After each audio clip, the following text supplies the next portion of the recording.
दोस्तों, राजनीति किस हद तक गिर सकती है, इसका एक उदाहरण आपको गिनाना हो तो आप अग्निवीर कंट्रोवर्सी के वक्त आए कुछ नेताओं और सेलिब्रिटीज के बयानों को देखिए, जिन्होंने कहा था कि प्रधानमंत्री कैसे आर्मी के लिए कोई नई स्कीम बना सकते हैं जब उनके होम स्टेट गुजरात के लोग इंडियन आर्मी ज्वाइन ही नहीं करते। तो कई लोगों ने बार बार ये कहा कि जहाँ आर्मी में सिख रेजिमेंट है, जाट रेजिमेंट और गोरखा रेजिमेंट है, वहीं कोई गुजरात रेजिमेंट क्यों नहीं है। दक्षिण भारत के बहुत सारे शहीद हुए हैं, बताओ गुजरात का कोई एक भी जवान शहीद हुआ हो तो बताओ। ये बात बिल्कुल सही है कि गुजरात का पार्टिसिपेशन इंडियन आर्मी में बहुत कम है और गुजराती रेजिमेंट जैसी कोई रेजिमेंट इंडियन आर्मी में नहीं है। लेकिन क्या इसका ये मतलब निकाला जाए कि गुजरात के लोग देशभक्त नहीं है? क्या गुजरात के कम पार्टिसिपेशन के पीछे कोई और कारण नहीं हो सकते हैं? और अगर कोई और कारण है तो वो क्या है? आज इन्हीं सवालों के जवाब हम इस वीडियो में तलाशने की कोशिश करेंगे, तो अंत तक बने रहेगा हमारे साथ।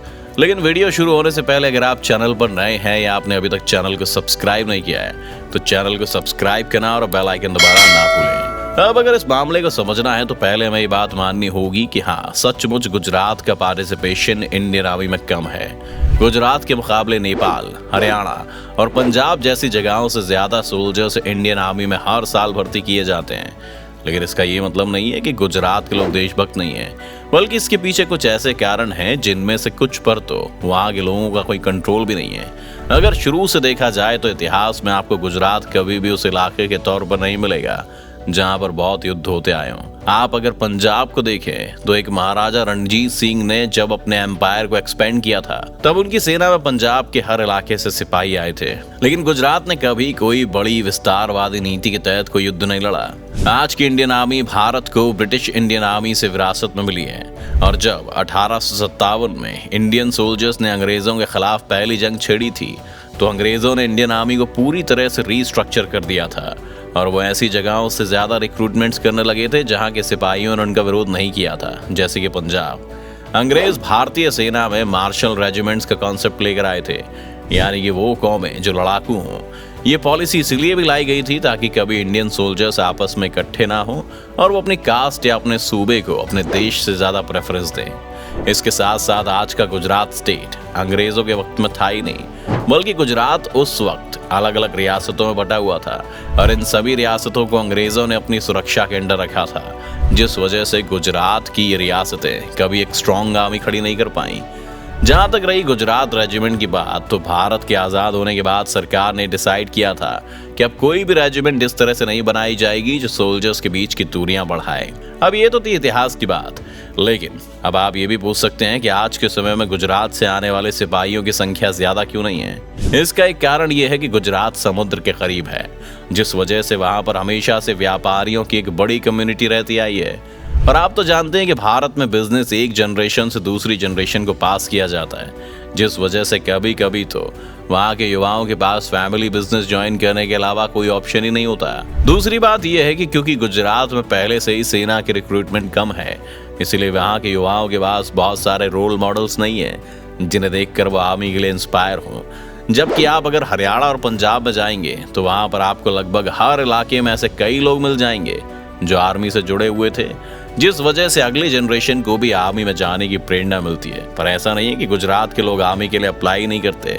2013 से 2018 के बीच 5 साल में करीब 4 लाख से ज्यादा गुजराती लोगों ने आर्मी के लिए अप्लाई किया था, लेकिन इनमें से सिर्फ 7,097 लोगों का ही सिलेक्शन किया गया। इस बहुत ही कम सिलेक्शन का एक कारण गुजरात के लोगों का गुटखे के साथ जुड़ा एडिक्शन है। गुजरात के कल्चर में गुटखा सेलिब्रेट किया जाता है और वहाँ के कई फोक सॉन्ग्स में इसका जिक्र बार बार आता रहता है। ये इतनी बड़ी समस्या बन गया है कि गुजरात के स्कूल जाने वाले बच्चों में भी करीब 5 से 6% बच्चे गुटखे की लत से जूझ रहे हैं, जिस वजह से वहाँ के लोग आर्मी के लिए पहले अनफिट हो जाते हैं।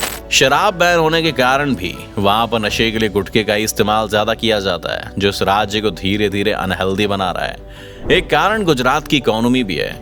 गुजरात आज इस देश का सबसे बड़ा एक्सपोर्टर है, जिस वजह से वहाँ के लोग बाकी राज्यों के मुकाबले ज्यादा अमीर हैं और उनके पास एम्प्लॉयमेंट की अपॉर्चुनिटीज भी काफी ज्यादा हैं। आर्मी में भर्ती होने का एक बड़ा कारण एम्प्लॉयमेंट होता है। अगर ऐसा ना होता तो अग्निवीर स्कीम को लेकर इतने प्रोटेस्ट ना होते, और अगर देशभक्ति लोगों के मन में आर्मी ज्वाइन करने का अकेला मोटिवेशन होता तो नेपाल के लोग इंडियन आर्मी में भर्ती ना होते। पर ऐसा नहीं है। इस सच को भी स्वीकार करने से हमें ऐतराज नहीं करना चाहिए। एक आखिरी कारण जो गुजरात के लोगों को आर्मी में जाने से रोकता है वो ये है कि उनके लिए आर्मी में स्कोप बहुत ही कम है, क्योंकि ऑफिसर रैंक पर जाने के लिए इंग्लिश बोलना एक काफी बड़ा फैक्टर माना जाता है। लेकिन गुजरात में इंग्लिश एजुकेशन अभी बहुत कमजोर है। गुजरात के कई स्कूल्स में 3rd क्लास के बाद इंग्लिश पढ़ाई जाती है। इसके साथ साथ गुजरात में इंग्लिश पढ़ाने वाले टीचर्स की भी बहुत ज्यादा कमी है और वहाँ ऐसे 21% पद खाली पड़े हुए हैं। ये भी एक फैक्टर है जो गुजरातियों को आर्मी में जाने से रोकता है। अब इसका ये मतलब बिल्कुल मत निकालिएगा कि गुजरात से आर्मी में कोई जाता ही नहीं है। गुजरात के लोगों ने अब तक 39 ब्रेवरी अवार्ड जीते हैं। इसके अलावा गुजरात में कोडियावाड़ा नाम का एक गांव है जहां हर फैमिली से कोई ना कोई आर्मी में है। इसके अलावा गुजरात के सोल्जर्स ने भारत की हर एक जंग में बढ़ चढ़कर हिस्सा लिया है। गुजरात में भी अगर मार्शल कम्युनिटीज की बात की जाए तो वहां पर दरबार राजपूत कम्युनिटीज, जिनमें जडेजा और सोलंकी जैसे लास्ट नेम्स वाले लोग आते हैं, वो काफी वक्त से रहे हैं। एक आखिरी बात हमें ये भी समझनी होगी कि सिर्फ आर्मी में जाना ही देशभक्ति दिखाने का इकलौता मापदंड नहीं हो सकता, वरना शायद हम में से कई लोग भी देशभक्त की कैटेगरी में ही नहीं आएंगे। जबकि हमें भी इस देश से उतना ही प्यार है जितना एक आर्मी के जवान को होगा। साथ ही आपको ये भी नहीं भूलना चाहिए कि गुजरात देश की जीडीपी में बड़ी मात्रा में कंट्रीब्यूट करता है और इससे भी देश को मजबूती मिलती है। आज महाराष्ट्र के बाद गुजरात दूसरे नंबर पर सबसे ज्यादा इनकम टैक्स पेयर्स वाला राज्य है। क्या इनकम टैक्स भरने को आप देशभक्ति नहीं कहेंगे? और स्पेशली वो नेता तो कैसे गुजरात की देशभक्ति पर सवाल उठा सकते हैं जो हजारों करोड़ों के घोटाले करके आज अपने आलीशान बंगलों में बैठे हैं। गुजरात भारत का हिस्सा है और गुजरात के लोग भारत को उतना ही चाहते हैं जितना सभी लोग। अगर देश भर के सभी लोग अपनी देशभक्ति साबित करने के लिए आर्मी में चले जाएंगे तो देश के बाकी काम कौन करेगा? आप राजनीति में किसी का भी विरोध करें, उससे कोई परेशानी नहीं है, लेकिन एक राज्य के लोगों को कम देशभक्त बताना ये बिल्कुल ही असहनीय बात है। आपको क्या लगता है कि जो लोग गुजरात के लोगों की देशभक्ति पर सवाल उठा रहे हैं, क्या वो सही है या गलत? अपनी राय में कमेंट्स में जरूर लिखिए। उम्मीद है वीडियो देखकर आपको काफी कुछ जानने को मिला होगा। अगर आपको ये वीडियो पसंद आया हो तो वीडियो को लाइक करें और अगर आप चैनल पर नए हैं, आपने अभी तक चैनल को सब्सक्राइब नहीं किया है तो चैनल को सब्सक्राइब करना और बेल आइकन दबाना ना भूलें।